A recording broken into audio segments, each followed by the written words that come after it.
Obrigado, doutor Marco. E agora vamos deixar alguns minutos para algum questionamento da plateia, se teria alguma pergunta.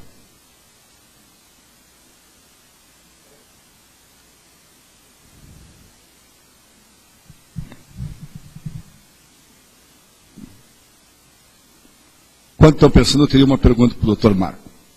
Doutor Marco, qual é a sua visão, quando especificamente hoje a questão das diversas profissões, né? Inclusive o senhor falou a parte burocrática que tranca. Qual a sua visão dessa livre iniciativa de um profissional da área tramitar em todos os países de forma livre, que os seus conteúdos e seus diplomas sejam convalidados de forma automática? Eu acho que isso é um processo que é inevitável. A resistência tem sido muito grande. Mas para isso nós precisamos ter critérios que sejam harmônicos e comuns. Porque se um país chega a um determinado grau de segurança, a integração ajuda o outro a chegar nesse determinado ponto de segurança. Mas a verdade é que esses critérios, que num país que nós resolvemos integrar, se essa integração realmente é verdadeira, os critérios são harmônicos. E se não são, deverão ser, antes de que nós possamos atingir essa integração. E aí vem a paciência e a persistência de tomar a efeito esses critérios. Mas se uma universidade estrangeira reconhecida no Brasil, e mais, ela pertence a um Estado membro já integrado, nós não temos como evitar que essa universidade tenha possibilidade de participar. Tá? O que ocorre é que em muitas profissões não se aceitam, mesmo que seu Ministério da Educação aceita. E aí perguntava o ex-presidente do Tribunal do Trabalho da 4ª Região, professor Paulo José da Rocha, diz assim, mas qual é o critério que alguém tem de julgar todo um sistema educacional dentro de uma questão puramente técnica? Então, e aí nós vemos que há muita resistência e que há muita coisa a discutir, mesmo que nós tenhamos verdadeiro desejo de integrar e de fazer livre os nossos diplomas. Porque, convenhamos, eu não acredito que, pelo menos no direito, que a Universidade de Buenos Aires seja inferior à Universidade de São Paulo, ou do Rio Grande do Sul, ou qualquer outro. Não sei se alguém mais teria algum questionamento. Por gentileza, conselheiro Marcelo. Não, é no microfone que está sendo tudo gravado. E se identifique, por gentileza. Professor Marcelo, do Conselho Federal de Educação Física. Até dentro dessa colocação que foi feita, a questão da qualidade no Brasil, há tentativas de mensurar essa qualidade através de avaliações periódicas dos cursos, e a gente sofre aí a gente atua sobre a égide de diretrizes estabelecidas que acabam apresentando critérios rígidos, né? No direito, nas outras profissões, o senhor tem informação se esses critérios, para que haja integração do Mercosul, eles têm que ser ampliados, eles têm que ser rediscutidos, ou cada país vai continuar mantendo os seus próprios critérios de formação para emitir o diploma? É excelente a a pergunta, porque me permite ampliar um pouco a matéria conversada. Uma coisa é a questão profissional, a outra é a educacional. Vamos ver a questão da ordem dos advogados. Eu me formo bacharel em direito, mas eu não me formo advogado. Eu preciso prestar um exame da ordem dos advogados para me tornar um advogado. Então, o critério profissional, e aí eu até acho que nós temos que rediscutir os critérios. Porque o que nós fizemos no Brasil é que às vezes a gente faz uma prova e acha que está tudo resolvido. Tá? Mesma coisa. Olha, o sistema, a pessoa faz um concurso para promotor público e diz assim, não, mas, ou para juiz, assim, mas não posso falar mal da ética ou que não há corrupção no judiciário, etc, etc, etc. Eu não estou dizendo que há corrupção no judiciário, o que eu estou dizendo é que uma prova não garante que não haja corrupção. Porque quando se fala numa prova, eu tenho que ter vários critérios para avaliar, e eu acho que nós temos que rediscutir esses critérios. Eu não quero que amanhã não tenha mais juízes concursados e que nós passamos a ter voto. Não é isso que eu estou propondo. Estou propondo discutir a legitimidade e discutir a representatividade. O que ocorre nas profissões, eu acho que não é bem importante. Porque nós temos que saber que alguns critérios usados para a cultura, né, para ter um conhecimento do bacharelado em direito, não é o mesmo requisito para advogar. Mas obviamente, eu não acho que uma prova resolva o assunto. Porque para advogar eu preciso ter ética, eu preciso ter conhecimento, eu preciso ter determinação e eu preciso ter coragem. E a prova não vai me dar isso aí. A prova vai eu repito a faculdade. E aí criam-se bizus, né? Como se diz no Nordeste, algumas vantagens, algumas dicas, né? Para poder passar as armadilhas. E se criam armadilhas dentro das provas. Não é para isso. Quando eu vou fazer uma prova de direito para entrar numa organização como a OAB, eu não tenho que estar pensando numa armadilha. Porque eu jamais na minha vida vou entrar num processo sem estudar. Eu não vou entrar num processo, olha, agora não pode usar livro, só pode usar o código aqui, tá? Não vai ser assim. Eu vou chegar, vou dizer para o cliente, olha, vem daqui a 2 dias, eu vou estudar a causa e vou lhe dar uma ideia. Então, não vai ser uma prova. Teria que ser um outro tipo de situação. Para advogar, é diferente. O bacharel forma a base das profissões. Tem juiz, tem promotor, tem delegado, tem milhares de profissões que surgem daí. A educação física, tem várias profissões que vão sair daí também. Tem o personal trainer, né? Tem o professor da educação física, tem o técnico de futebol, tem uma técnico de vôlei, tem milhares de coisas, preparador físico e assim por diante. Eu não saberia dizer todas que tem, assim como em direito sempre vou esquecer alguma. Então, os critérios, se nós temos que rediscutir o nosso, é uma boa oportunidade para rediscutir junto com todos. E, obviamente, vão ter características de país que vão permanecer intocadas lá naquele país. Muita gente fala, para revalidar um diploma de medicina da Inglaterra, precisa fazer algumas cadeiras no Brasil, por exemplo, medicina tropical. Então, algumas coisas têm que ser adaptadas. Agora, no Mercosul, nós não temos que partir para isso, porque nós já sabemos que estamos integrados, então, cabe aos conselhos federais, eu sei que em algumas profissões não há conselhos, por exemplo, Ordem dos Advogados não há dentro do Uruguai, mas na Argentina existe o Colégio de Advogados.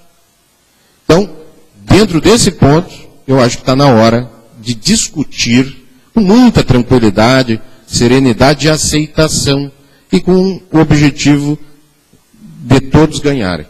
Essa é a minha opinião sobre o assunto e agradeço a oportunidade da pergunta que me permitiu falar sobre um assunto que eu acho de máxima relevância.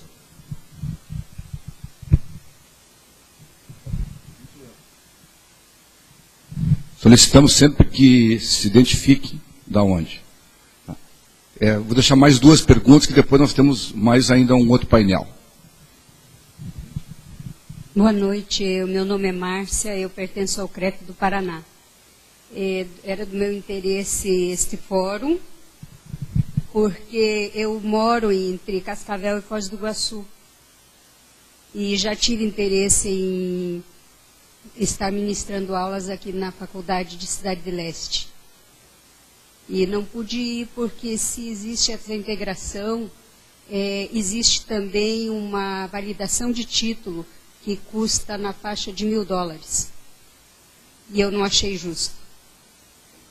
Então, 2 questionamentos meus aqui já foram respondidos. Agora eu quero entender por que, se temos essa integração, temos que pagar uma validação de título. Eu concordo que os critérios tenham que ser rediscutidos. Eu não vi nenhum até, então, não consegui entender os critérios. Gostaria de entendê-los. Agora, não acho justo que tenhamos que pagar uma validação de título de $1.000, $1.500 se temos essa integração. Da onde vem essa cobrança? Por que temos que pagar, se somos integrados? Outra excelente pergunta, acho que a pergunta é perfeita. Não temos que ter cobrança, isso eu acho realmente algo excessivo. A validação ela não pode sofrer um obstáculo econômico. Não deveria ter nem taxa. Mas querem fazer uma taxa, cobra R$30, R$20, e eu já acho demais, teria que ser 50 centavos. Porque eu não estou tendo um serviço de volta como uma taxa de iluminação. É um direito líquido e certo, por algo que eu passei vários anos numa universidade. E outra, automaticamente o professor de um país pode ser professor do outro. Nós teríamos uma livre trânsito e teria que ser automática. Eu não precisaria revalidar se a integração é verdadeira. Ela é automática. Então, se há correspondência, ela tem que ser automática. Pelo menos numa integração, eu concordo com isso. Ela tem que ser automática e não está sujeita nem a distrito. E aí eu volto para uma interpretação analógica do laudo 7. Se o remédio não precisa da Anvisa, o diploma também não precisaria, porque já foi aprovado no país de origem. Ora, um médico na Argentina é menos médico do que um médico brasileiro? É uma questão eminentemente burocrático-jurisdicional. Ela não tem critério, ela não tem razão, ela não tem nenhuma lógica. É porque ninguém quer interpretar a lei da maneira com a qual a sociedade, o povo, para isso o parlamento eleito pelo povo, e não um parlamento de tecnocratas escolhidos dentre pessoas, vou dizer aqui, porque nenhum país não é democrático, e ele é escolhido dentre coronéis do exército. Obviamente não será isso. Poderá ser um coronel do exército, mas eleito. Desde que eleito. Então, se nós temos representantes eleitos, eles representam o povo. O próprio conselho poderá ter um representante seu, que represente a categoria, que apoie um representante, se não tiver o seu exclusivo representante, mas a democracia permite isso e permite a discussão. E não tem problema Se os parlamentares do país resolverem desintegrar uma parte, também podem, como é o caso da União Europeia, vão se desintegrar. E a integração excessiva, a integração econômica da Europa foi boa. No entanto, a integração financeira não foi boa.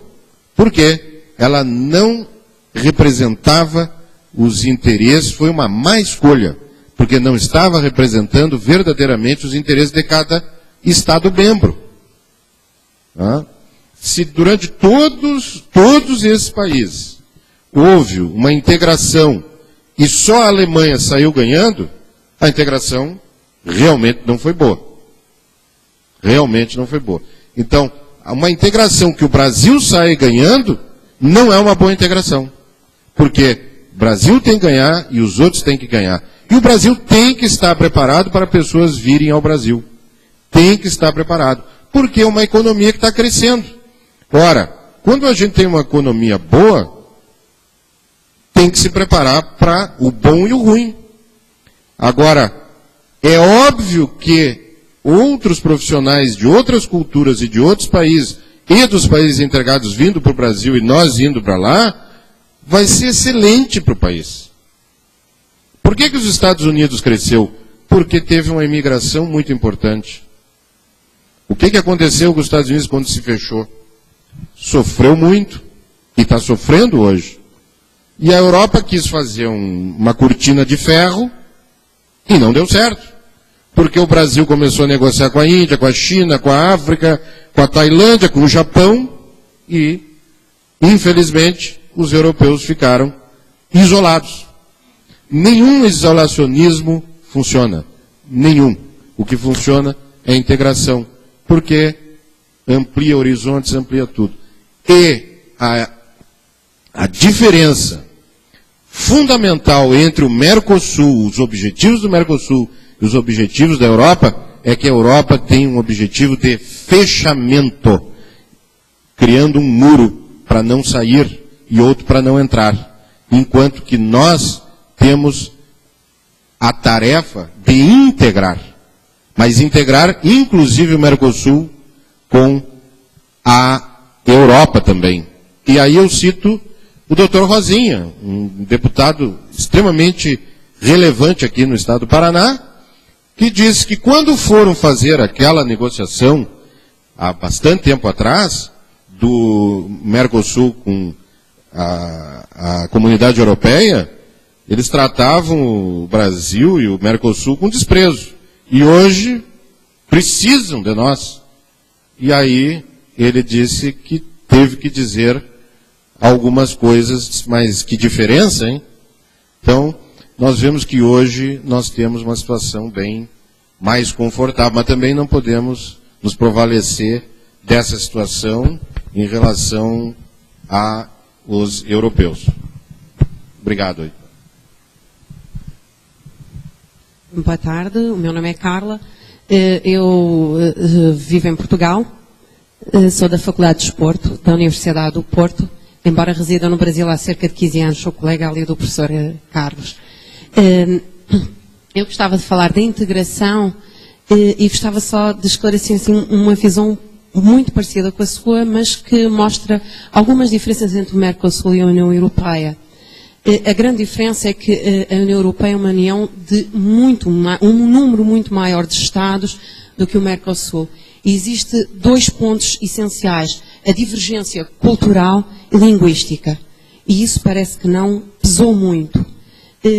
Quando fala de integração, o que é que aconteceu com essa palavra, por exemplo, na União Europeia? Eu acho que ela não virou integração, mas virou aglutinação. Ou seja, os Estados mais fortes tentaram aglutinar e usar mão de obra grega, portuguesa, espanhola, para trazer benefícios próprios.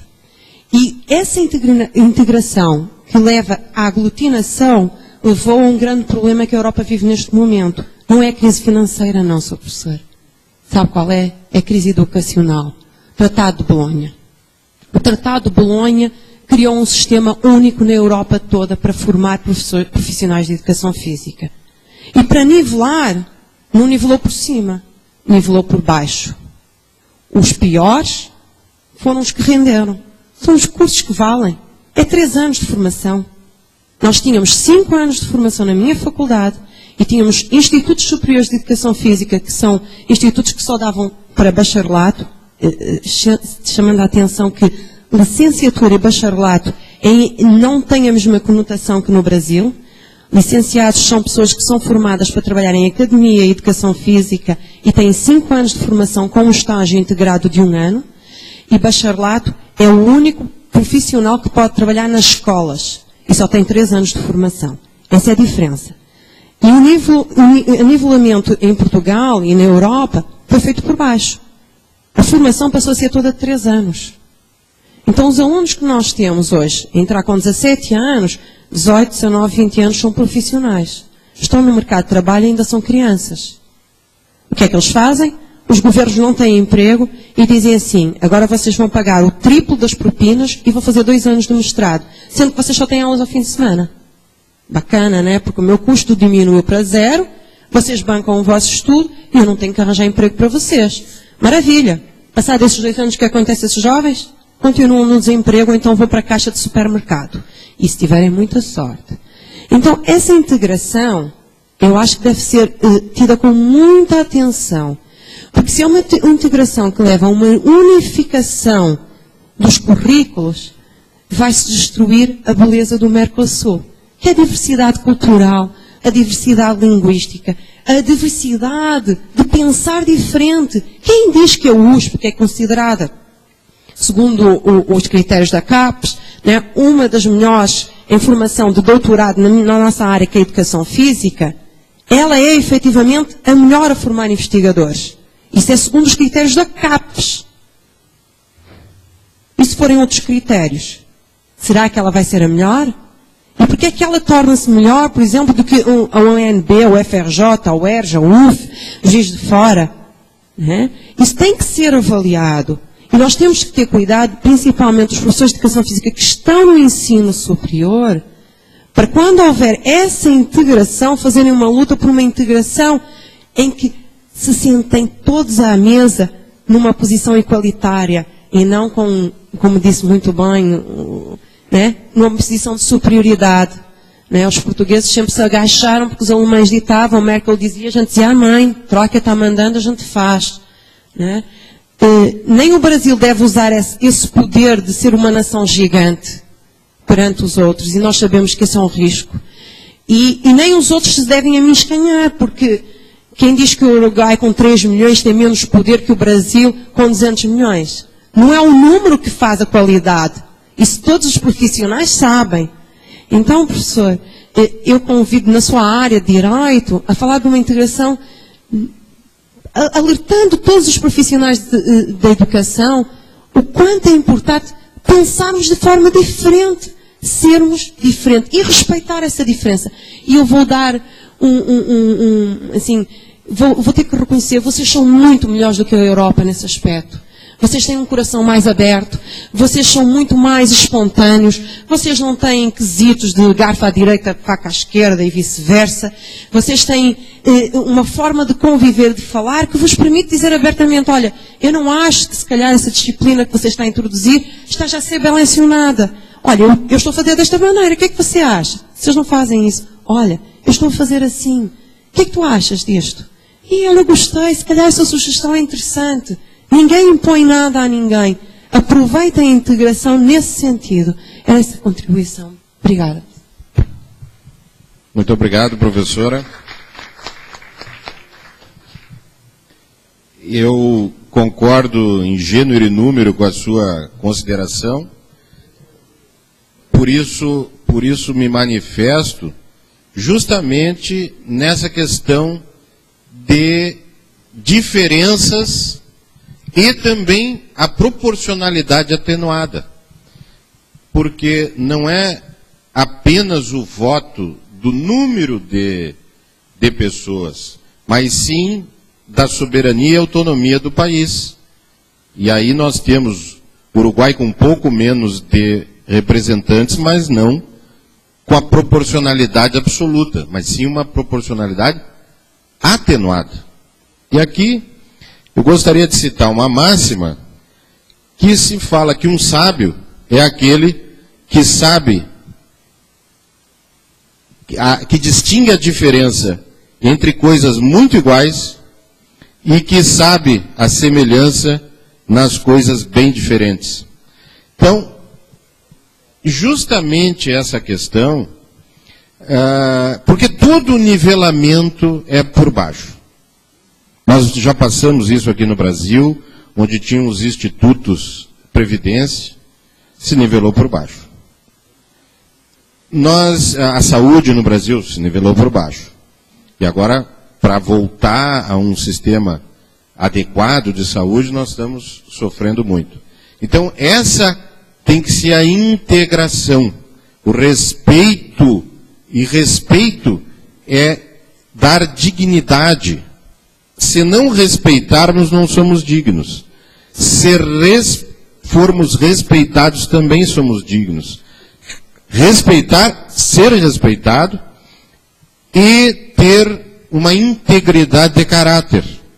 Uma nação, é complicado ter uma integridade de caráter, porque dentro de um número de 300 milhões de pessoas, 200 milhões de pessoas, nós vamos ter um monte de psicopatas. Mas a maioria são pessoas decentes. Então, a representação sempre vai formar melhores caráteres. E essa é a vantagem da democracia. Nós temos pessoas que querem o bem comum. E o bem comum só se ganha, e aí sim, a integração ganha-ganha. E não uma integração imposta. E é isso que eu acho que lá na Europa aconteceu. Uns ganharam e outros perderam. Não foi uma integração, foi uma imposição. Concordo plenamente com a senhora, e eu acho que nós temos que cuidar para que isso não aconteça. A longo prazo, a curto prazo a imposição pode ser até vantajosa, mas a longo prazo ela é muito danosa. Para quem foi prejudicado, a gente vê o que aconteceu na Segunda Guerra Mundial. Na Primeira Guerra Mundial se impôs contra a Alemanha. 20 anos depois nós tínhamos a Segunda Guerra Mundial, que eu considero historicamente um conflito só. Historicamente um conflito só. Agradeço a sua manifestação e sempre lembrando da amabilidade e da fidalguia do povo português, a qual eu sou descendente em 100%. Obrigado. Boa noite à mesa, professor, boa noite a todos os colegas da audiência. Eu sou Lúcio Rogério, conselheiro federal de Educação Física, residente no Distrito Federal, professor. Na verdade, uma preocupação é fazer o resgate da situação do entendimento de que o Mercosul nada mais é do que a liberação das fronteiras para um livre comércio de bens e serviços. E entre os serviços, a saúde está apontada como tal. Já existe o acordo declarado de que saúde é um serviço no Mercosul. A preocupação que tenho e que trago para as discussões, professor, que eu gostaria que o senhor comentasse, é justamente nesse foco do esforço dos países, não dos povos dos países, mas das lideranças dos países, membros, de linear por baixo. Então, o que querem sempre, aconteceu na Europa, e se não cuidarmos vai acontecer aqui, é pegar o que tem de regra positiva, que está trazendo benefício para a sociedade, e tirar. Se no Brasil tem alguma regra que é muito alta para outros países alcançarem, se na Argentina tem alguma regra que é muito alta para os outros países alcançarem, ao invés dos governos se esforçarem em fazer com que todos se equiparem nessa qualidade, eles retiram essa regra para que todos fiquem deficientes nessa situação.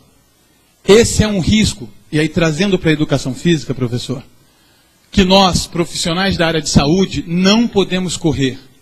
Nós precisamos, nós outros hermanos, precisamos defender nosso povo. o povo está correndo risco com o Mercosul. A qualidade de formação na saúde, em alguns países, é superior a outros. Nós temos que linear por cima a formação. Precisamos ver em cada país o que tem de bom. Precisamos trazer entre nós, se o governo não faz, nós temos que fazer. As profissões têm que fazer. A medicina está preocupada com isso, a educação física está preocupada com isso, e aí saúdo a comissão do Mercosul do CONFEF, parabenizo o presidente da comissão e todo o esforço de ano a ano vir para cá, fazer a discussão, abrir, tentar levar essa condição, trazer grandes palestrantes.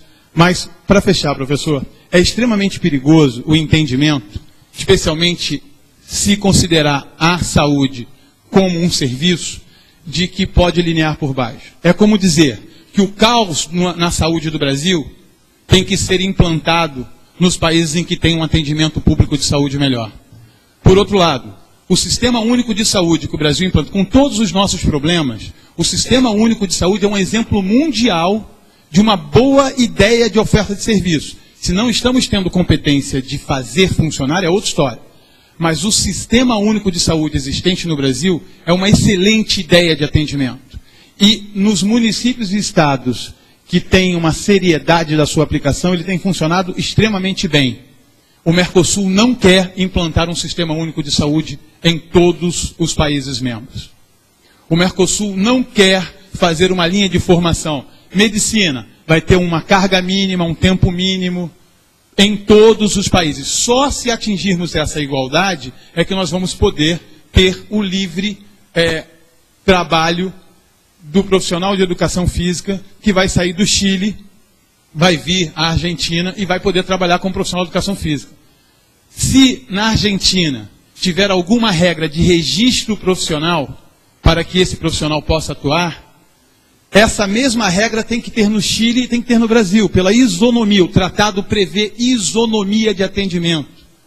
E nós não estamos tendo esse entendimento de isonomia na questão do serviço. A qualidade tem que ser isonômica. O que vamos oferecer de formação tem que ser isonômico. Infelizmente, até agora, e aí, desculpe, a gente acaba se alongando muito, eu peço desculpas, mas até agora, todas as reuniões em que os governos têm sentado, a discussão é focada no ganho financeiro, no aumento do mercado financeiro, de quanto cada país vai ganhar expandindo o livre comércio, e ainda não tem um apontamento sério, de regra séria, e se tem, eu gostaria que o professor comentasse, por favor, mas até onde eu sei, não tem, de que a qualidade, o povo argentino será tão bem atendido quanto o povo chileno será tão bem atendido quanto o povo brasileiro será tão bem atendido quanto o povo paraguaio, o povo uruguaio. Nós precisamos ter essa atenção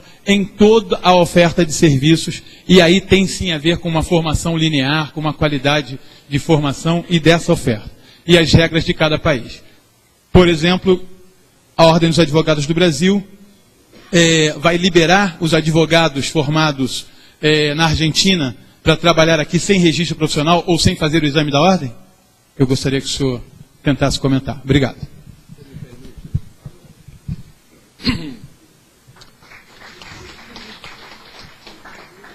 Eu gostaria de manifestar, até porque essa fala do Lúcio me fez rememorar aqui algumas conversas que nós tivemos antes, e o professor Marco Antônio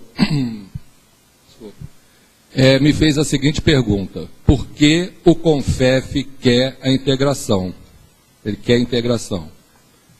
Eu, como cidadão, poderia ter respondido por várias respostas, mas eu fiz uma reflexão antes de responder o que o CONFEF quer para o Brasil. Meu primeiro raciocínio foi esse. Então, antes mesmo que nós estabeleçamos critérios, é necessário que nós tenhamos princípios. E, por princípio, o CONFEF quer que os nossos profissionais atendam com qualidade à população. E assim também nós queremos para a América Latina. Então, o CONFEF quer a integração. porque nós estamos preocupados com o cidadão, com a defesa da sociedade. A organização, o sistema CONFEF-CREF, tem por preocupação prioritária a defesa da sociedade. E se ele quer a defesa da sociedade, é assim que nós queremos para a América Latina. Então, até para responder uma conversa que nós tivemos antes, quando ele fez essa pergunta para mim. Muito obrigado.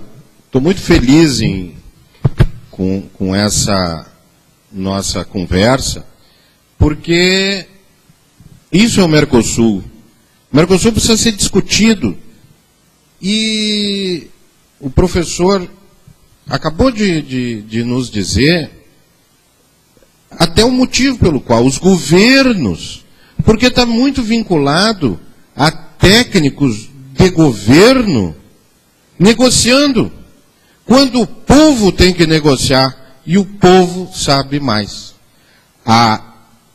Um parlamento votado tem melhores condições, porque lá no parlamento, e os conselhos precisam ir, o Instituto dos Advogados do Mercosul tem membro permanente dentro do parlamento do Mercosul. Então, nós temos que ter um membro do CONFEF dentro do parlamento do Mercosul. E nós temos que ir lá discutir e conversar com os nossos parlamentares e termos parlamentares. Porque qual é a missão do Mercosul? Qual é a visão do Mercosul como bloco de países? Quais são os valores do Mercosul? Quais são os princípios do Mercosul? O povo tem que dizer. E se o poder, e aí eu sou chato, se o poder emana do povo, pelo povo e para o povo, não podemos ter nivelamento.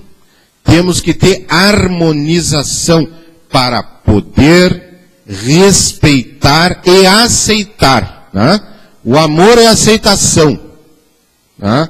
Amor é aceitação. A paixão, ela é uma ilusão. E o amor é aceitação. O amor é admiração.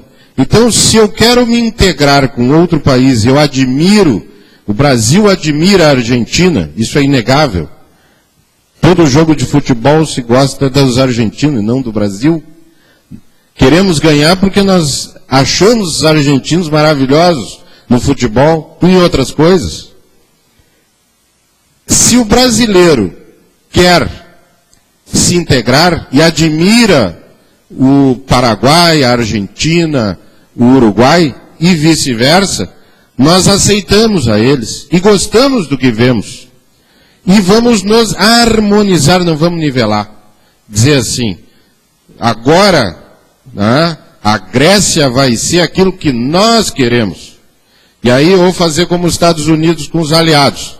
Chega num país, diz, ó, vocês não têm democracia. Tu aqui é George Washington, tu vai ser Benjamin Franklin, tu é Thomas Jefferson e tal. E funciona? Nunca funcionou. Por quê? Porque Benjamin Franklin era o povo. O Thomas Jefferson era o povo e tomaram o governo. Se independizaram. E nós somos a união de milhares de povos. E nós temos a integração na nossa veia. Porque nós já nos integramos. E nós queremos nos integrar. Mas a integração democrática, verdadeira. Né? E aí eu admiro essa sua colocação e acho que será resolvida essa questão quanto parlamento. E pena que o parlamento só em 2014 tem eleição direta. Mas os nossos representantes hoje, que são deliberativos, são eleitos. Eles não foram eleitos para o Mercosul, mas foram eleitos. São pessoas com mandato. Já se pode chegar a um evento, e eu acho que é importante chegar a esse. Muito obrigado, então, a todos. Estou muito feliz com isso. Tem inúmeras perguntas pela internet. Só que eu combinei com ele, disse, olha, eu vou inclusive pedir desculpa aos internautas. Nós vamos fazer uma pergunta, porque nós temos ainda Um segundo momento, eu vou também solicitar ao plenário aqui que nós não tenhamos intervalo para nós ouvirmos ainda que tem agora a questão da Bolívia e do Chile, que tem tudo a ver com essa. E amanhã nós temos demais países. Então, por gentileza. Ó. Não, agora já terminou as inscrições, que agora nós vamos para os internautas. Mas depois tu pode perguntar para o palestrante. O Alexandre faz duas perguntas. Não está identificado, mas ele pergunta se há a possibilidade do real vir a ser a moeda única do Mercosul e como que se pode melhorar a educação brasileira através do Mercosul. Faz mais uma pergunta e ele já vai responder junto. Responde junto, tem mais tempo, tem a mais outra aí. Então, aí uma outra pergunta tem do Rafael Dias de Londrina. Ele coloca aqui: o cenário sociopolítico e econômico brasileiro atualmente está em alta. Profissionalmente, como podemos aproveitar esse momento a nível de Mercosul? Qual a fórmula para que a educação física possa crescer juntamente com o país? Só repita, por favor, a primeira pergunta. A primeira pergunta, só um minutinho. O real. Do real como moeda única do Mercosul. Olha, não sei se é bom. É o problema do euro. Primeiro, nós temos que ter uma união aduaneira. Depois, nós temos que ter um mercado comum com serviços, pessoas, trabalho. Quem trabalha no Brasil pode trabalhar no Uruguai, na Argentina e vice-versa, e no Paraguai e na Venezuela. Nós, aí sim, podemos ver, depois da integração econômica, nós poderíamos ter uma integração. Eu acho que nunca o real. E sim, né, já se sugeriu e já houve uma moeda convênio que se chamava gaúcho. Né? Casualmente,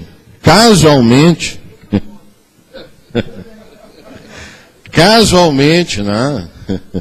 Casualmente o gaúcho. Em relação à segunda pergunta, não sei se o professor Nascimento gostaria de responder. Bom, nada cai do céu, né? Eu acredito nas entidades organizadas. E isso aqui é um exemplo.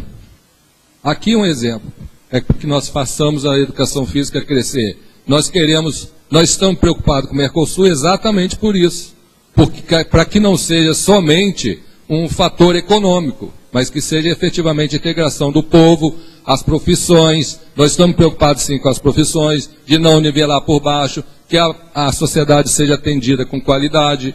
Os sindicatos estão preocupados com as condições de trabalho. E nós estamos preocupados com a qualidade do trabalho que o profissional vai prestar à sociedade. E tudo isso tem que ser feito com muita exaustão até, né? Mas sempre com um espírito democrático, harmonizando as diferenças. É nessa linha de raciocínio que eu entendo, e através das entidades organizadas, com todas as suas manifestações, sindicatos, conselhos, associações, que são a representação do povo, organizado. É nesse sentido que eu entendo. Obrigado.